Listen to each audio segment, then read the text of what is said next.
Warrior what? You are very likely to encounter at least one of these yoga postures in any given yoga class.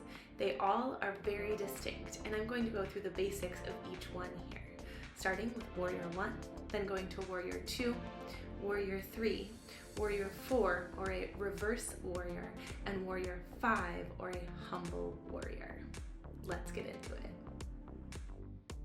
Starting in our downward facing dog, which I have an earlier video about if you have any questions. Feet hip distance, getting a little bit comfortable in this position. Maybe that means nodding your head, shaking it yes or no, making sure that there's not any tension in the neck. And then we'll start by bringing our right leg up and back behind us on an inhale, maybe coming up high on the ball of that left foot to get a little bit more length, and then just moving around the ball of the femur in the hip socket 2 or 3 times in one direction and 2 or 3 times in the opposite direction, just waking up that hip before we move to our first warrior pose. Inhale, come a little bit longer, and then as you exhale, bring your knee to your chest and step it all the way through between the hands.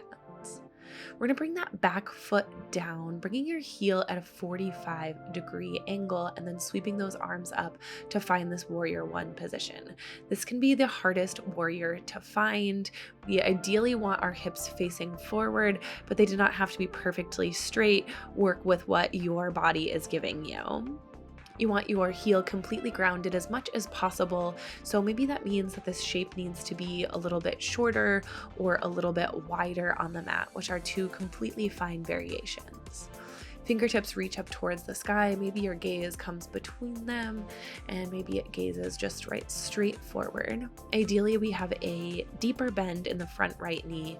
It can be as low as 90 degrees. That might not quite work for you. As long as your knee is tracking over that 2nd to 3rd toe, that is exactly what we are looking for in this shape. Once we settle in, just taking a breath or 2.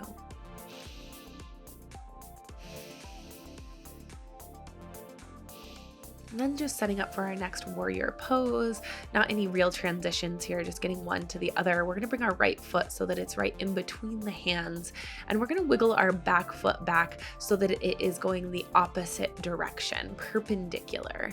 So looking down at our feet, we could draw a straight line from our front heel either to the middle of the back foot or the heel of the back foot, depending on your body and how it feels. It's sort of a tomato kind of thing. Again, we still want that deeper bend in that front leg, and I like to take a couple of breaths to do a little inhale to lengthen the leg and an exhale to settle back in, especially when I'm first waking up in my body and in the hips, and that helps me settle in a little bit.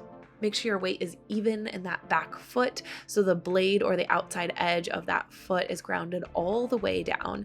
And ideally, your gaze is forward over those front fingertips. The arms are long, the fingertips are spread. This is a powerful warrior pose. Hopefully you feel powerful in it when you get it. I know I do sometimes.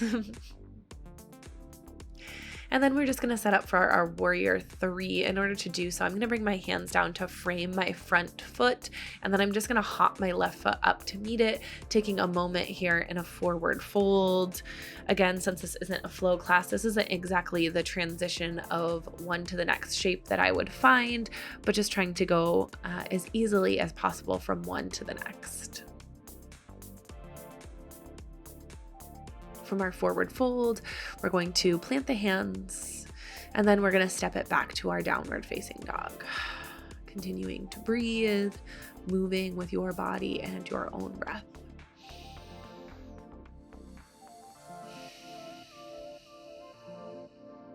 Bring that right leg all the way up and back behind us again as you inhale, and then exhale, stepping it forward in between through the hands. Setting up for our warrior 3 shape, hands are going to come to heart center for a moment, and then we'll just take a nice little lift of that back leg. So you're engaging through that left glute, you're engaging through the hamstring, staying soft in that standing leg, a little tiny bit of up dog in the chest, and lots of variations here with your arms. Straight out forward is pretty traditional. Hands at heart center helps a little bit, at least I think, for balance, or you can bring them out long at your sides with palms face down for more of an airplane shape. Flex that foot like crazy. Think of your body being a T, like you are pressing through that back foot. One more inhale and then exhale. I'm just going to step it right back to that warrior 2 position, letting that foot come to the back of the mat. It doesn't have to be exactly graceful. And then I'm going to hook my left hand behind me and then inhale, reverse. Like I'm high-fiving someone in back of me, stretching the chest, the rib cage, everything up towards the sky, gaze towards that top arm. That's a reverse warrior, which is often just a transition pose to a vinyasa. Just going through it a couple of times here to feel how that feels. And then right back to that warrior 1. We're here again. The second time, back foot is at 45-degree angle. We have a nice deep bend in the front leg. And I'm going to bring my arms down and around behind me, interlacing the fingertips at my low back. I'm going to lengthen the arms and then bow. So that right shoulder is right inside the right knee. And then I extend those arms away from the body, knuckles towards the ceiling. This is a humble warrior pose. You should feel like your head is super heavy here. It's a really big hip opener, huge stretch. Take one more breath. And then exhale, we'll softly come out of it, release your hands down, and then step it back to that downward facing dog.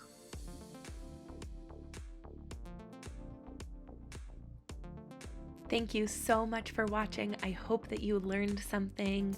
Please remember to like and subscribe.